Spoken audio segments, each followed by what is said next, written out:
Reflect in English podcast. Welcome to our podcast, where we take a deep dive into fascinating ideas and practical wisdom to help you navigate your world. Hello, everyone. Today, we're diving into something I think, we all grapple with sometimes. How to stay centered, keep your cool when everything around you feels a bit chaotic. Or when other people's moods or actions seem to just throw you off balance. Exactly. So our mission today is to explore some really concrete methods, things you can actually do. Right. Practical ways to become less affected by all that outside stuff, events, opinions, you name it. Yeah, building up that inner calm, that resilience. It's a really common feeling, isn't it? Wanting to be less swayed by things you can't control. Totally. And what we're going to unpack today offers some genuinely clear, actionable strategies to help you build that unshakable core so you can shine from within. Love that. Okay, so let's kick things off. How about we start with how we interact with others?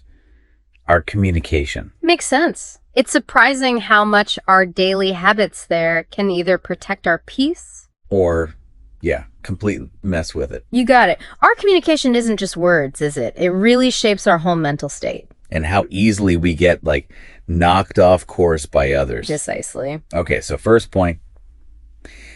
This one's everywhere. Gossip. Yes. The advice is super straightforward. Yeah. Basically, mind your own business. And maybe ask yourself, is this really any of my business? Right. Sounds simple, but living it, that's a different story. It could be a game changer, though. It really can be. What's fascinating here is when you step back from gossip, it's not just avoiding drama, which, saves a ton of energy. Oh, yeah. But it's also about protecting your own headspace. When you're deep in gossip, you're often taking in stuff that isn't verified. True. Hearsay. Exactly. Yeah. And you start forming judgments. Ironically, that makes you less grounded, more easily influenced by external stories instead of your own truth. So it ties you to things that aren't really about your well-being. Perfectly put. Okay, building on that, being careful with words, the next idea is about less idle talk. There's that old saying, right? Loose lips sink ships. Mm-hmm. Basically, too much casual chat can, lead to trouble you didn't expect. That phrase really does hit home, doesn't it? If you think about it bigger picture, speaking less just means fewer chances for misunderstandings. Or saying something you wish you hadn't. Exactly. Like maybe you overshare about a project too early or a personal goal. Yeah, I've done that. And that idle talk might invite opinions or even negativity that could, shake your confidence a bit. Right. So being more deliberate helps you keep control. Control of your own story, your own feelings. Yes. And sticking with words, this feels really key. Not speaking badly about people who aren't there, behind their backs. Oh, absolutely crucial. The advice is praise. Easy, let it flow. But negative words really need to pause and think. There's a saying that captures it so well. Something like, good words warm like 3 winters. Bad words hurt for 6 months. Wow. That paints a picture. It really does. And it brings up a big question, doesn't it? How does our language, even about absent people, shape our own world? Never thought of it that way. When you choose not to speak negatively, you're not just protecting them. You're protecting yourself, too. You build a more positive space around you. Less toxic energy. Right. Constantly focusing on flaws, it just drains your positive energy, makes you more cynical. And that definitely affects your inner calm. Okay, moving beyond just words, how we see others.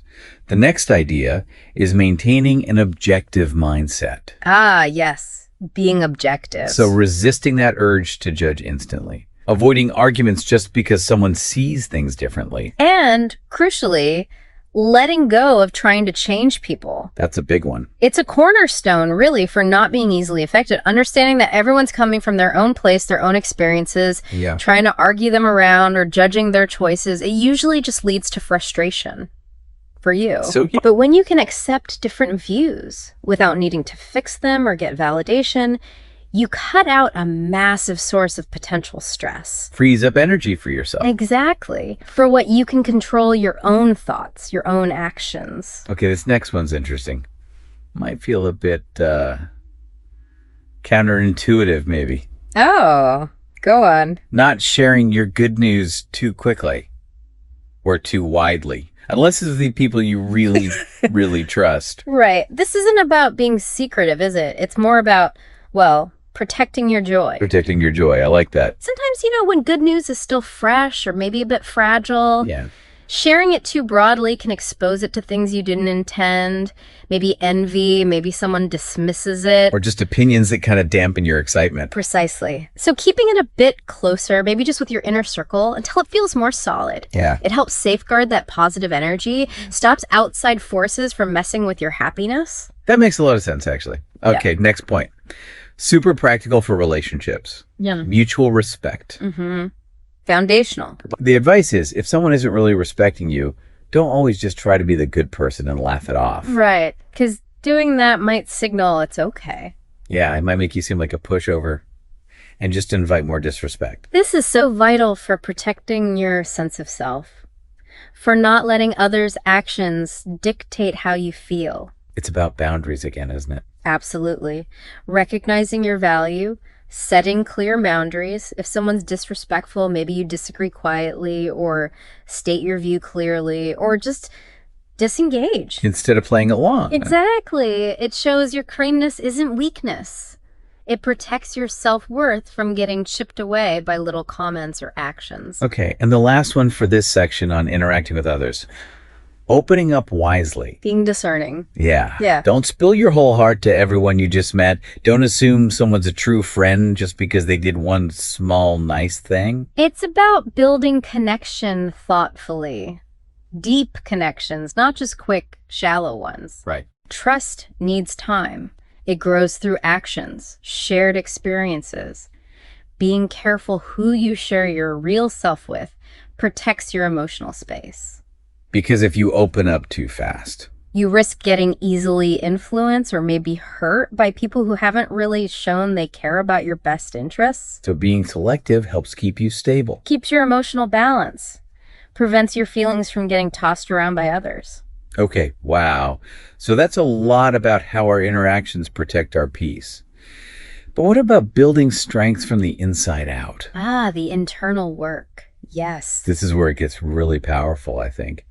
Building your own strong core so you're less affected no matter what's happening outside. These next ideas are incredibly empowering because they focus right on what you can control.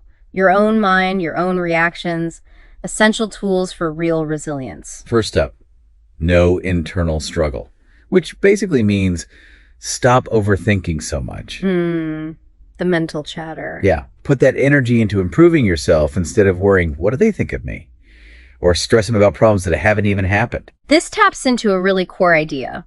Where do you put your mental energy? It's valuable stuff. Totally. If you pour it into worrying about opinions or what ifs, you just drain yourself. But redirecting it towards growth, learning, builds you up instead. Exactly. You build a stronger inner foundation. You become less bothered by external judgments because your focus is inward, on your own progress, something you actually control. Okay, this next one's fascinating. Desensitization. We're cultivating like a thick skin. Sometimes translated as dullness, but not in a bad way. Right. It's about not letting one little word or even a look from someone send you spiraling into self-doubt. Not overthinking what others might be thinking, just focusing on, shining your own light, trusting good things will follow. This concept, sometimes called dune genie, it's not about being dumb or uncaring. No. It's about building an inner shield. Emotional resilience, where small comments, little criticisms, maybe just a fleeting expression on someone's face, they don't pierce your sense of self-worth. Letting it roll off your back. Exactly. Allowing you to stay focused on your path, your purpose, without getting easily derailed by all the noise outside. It's a choice. Choosing inner peace over outside approval. Love it. Prioritizing your equilibrium. Following that. Actively correcting mistakes. Learning from experience. Right. When something goes wrong, look inward first.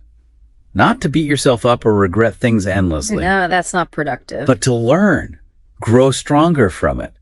There's that saying, don't regret the past, chase what's coming. This totally reframes how we see mistakes, doesn't it? Not as failures that define us, but as teachers, powerful ones. Yes. Taking responsibility for your part, figuring out the lesson, and then moving forward. It turns challenges into fuel for growth. Makes you more adaptable. Incredibly resilient. You're less likely to be flattened by setbacks because you know how to use them to get better. You don't get stuck. Building self-confidence is obviously huge here. And the advice is simple but deep. Don't be afraid of being alone. Embracing solitude. Yeah. Actually, choosing to spend time alone can save you time and really boost that inner strength. Solitude isn't just, being physically alone. It's using that time intentionally. How so? For reflection, for creativity, just recharging or doing deep work without constant interruptions or demands. Makes sense. When you're genuinely comfortable and productive on your own, you become way less dependent on needing validation from others. Or needing constant social buzz. Right. That self-reliance makes you much less affected by needing approval or FOMO, fear of missing out. Frees you up to focus on your own goals. Okay, similar vibe on this next one. Not fearing embarrassment. The spotlight effect. Exactly. The truth is, most people aren't paying nearly as much attention to your little slip-ups as you think. We overestimate it hugely. Everyone's busy. They're the main character in their own movie, focused on their own stuff. It's such a liberating thought, isn't it? Realizing most people are far more wrapped up in their own lives, their worries, how they look, than in judging our awkward moments. Yeah. Understanding that frees you from that pressure to always be perfect or impress everyone. You can just be more authentic. Without constantly worrying what people think, external opinions just lose their power. Exactly. Okay, here's a really positive, action-oriented one. Always looking forward. Forward momentum. Yeah. The solutions to your problems. They're always ahead of you, not behind you. This really creates a mindset of hope and action. Instead of dwelling on what went wrong, Getting stuck there. you train your mind to actively seek the path forward. It stops you from getting bogged down by negativity or past failures. Keeps your energy moving towards progress. Yes, naturally makes you less vulnerable to feeling stuck or hopeless. And a great practical tip for keeping troubles away. Keep yourself busy. Purposeful activity. Right. The idea is when we're just idle with too much empty time, that's often when the worries and anxieties creep in. It's true. A mind that's purposefully engaged, especially on something meaningful, it just has less room for worries to take root and grow. Like crowding them out. Sort of. Productive activity work, hobbies, learning the phone, it channels your energy outward into creating, doing, instead of letting it spiral inward into anxiety. Keeps you grounded. Less affected by those internal nagging thoughts. Definitely. And to really lock down that focus, this tip on concentration is brilliant. Managing distractions. Yeah. Say you need to focus on a task, but distracting thoughts keep popping up. Oh, I need to email so-and-so, or what about that other project? Happens all the time. The method is simple. Just quickly jot them down on a notepad or something. Get them out of your head. Right. Then you promise yourself you'll deal with them later, after you finish what you're doing now. It's such a simple yet incredibly effective technique. Managing mental clutter. Boosting productivity. How does it work so well? You acknowledge the thought so it doesn't keep nagging you. But you don't engage with it right now. You postpone it. Oh, it doesn't derail you. Exactly. It lets you direct your mental energy where it needs to be. Helps you achieve that deeper focus and stops random thoughts or worries from pulling you off track. Okay, so we've covered interactions, building inner strength. Now, how does this all translate into daily life? Our habits, our responsibilities. Right, the practical application. There are a few more really helpful points that tie it all together. These final insights really connect that inner growth with how we live day to day. They show how thoughtful actions reinforce our ability to stay steady. First one for daily habits. Not troubling others, which sounds like minimizing dependence. Self-reliance, yeah. And respect for others' resources. Do things yourself if you can. But if you do need help, make sure you genuinely repay it somehow. And don't just assume, oh, it was just a small favor, my friend won't mind. Value their time, their effort. Right. It's about responsibility. Yes. Minimizing dependence gives you more personal agency, fewer situations where you feel obligated or maybe even resentful later. Strengthens relationships too through fair exchange. Exactly, not just expecting things. Being self-sufficient makes you less vulnerable to others' moods or demands, which helps you stay less affected. Okay, next. Balance play and study, or work and play. Being fully present. Yeah. When you play, really play. Enjoy it wholeheartedly. When you work or study, focus. Take it seriously. Give it your all. This is all about mindful engagement, isn't it? Whatever you're doing, relaxing, learning, immerse yourself fully. Creates like a protective bubble. In a way, yes. When you're fully engaged, there's just less mental space for outside distractions or worries about other things to creep in and affect how you feel. Being present. Powerful stuff. It really is. A great way to stay unaffected by unrelated concerns. This next one feels incredibly wise, but maybe hard to do sometimes. Timely stop loss. Knowing when to cut your losses. Like in finance, but for life. Exactly. Knowing when to quit something that's actually causing you harm or loss. Could be a job, a project, a habit, even a relationship sometimes. This takes real self-awareness. And courage. Definitely courage. The wisdom to see, okay, this isn't working, it's hurting me. And then actually acting on that, knowing when to pivot or just stop. To prevent more damage. Yes. It's an act of self-preservation, really. Protecting your energy, your well-being, moving forward with integrity instead of sticking with something draining. That courage to let go seems fundamental to not being negatively affected. It truly is. And finally, a powerful perspective on dealing with unfairness or when someone wrongs you. Handling injustice. The idea that, well, good and evil sort of balance out eventually, have their reckoning. Meaning those who harm you will likely face consequences down the line, maybe from others, or maybe just by seeing you thrive and become stronger in the future. And importantly, this doesn't mean you have to be the one to retaliate, especially if you can't or it's not wise. Right. So what's the benefit of thinking this way? At its heart, it's less about revenge and more about fostering a belief in, let's say, a kind of universal balance or justice. It allows you to let go of the burden of past wrongs. Instead of carrying that bitterness. Exactly. Holding on to anger, wanting personal payback. It's incredibly draining. It keeps you tethered to the past, letting their actions continue to affect you long after. So trusting that things will balance out frees you up. Frees you to focus on your own growth, your own peace, to move forward unburdened, truly unaffected by those old hurts. Now, it's really important to add something here as we wrap up these points. Okay. These are shared ideas, accumulated wisdom, observations. They aren't a rigid set of rules you must follow. Right, not a checklist. Exactly. The goal is to explore them. See what resonates with you, what genuinely helps you feel happier, more grounded. You don't have to do all 19 things perfectly tomorrow. Not at all. And some might fit your life and personality way better than others. Pick and choose what feels right. That's such a good reminder.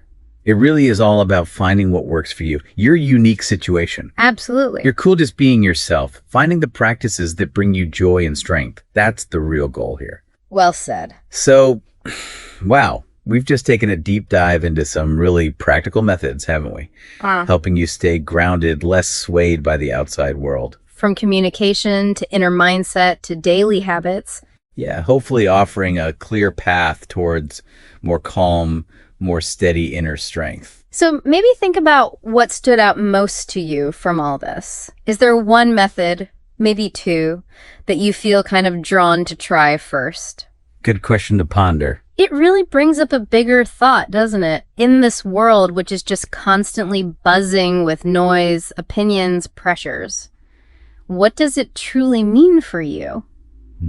What does it mean for you to find and keep your own steady light, shining brightly from within, regardless of what's happening out there? That's a powerful question to leave folks with. What a fantastic deep dive. It was great exploring these ideas. We really hope these insights give you some great tools for navigating your world, maybe with a little more ease, a lot more intention. And an even stronger sense of your own self. Exactly. So keep learning, keep growing, and keep shining. We'll catch you on the next deep dive.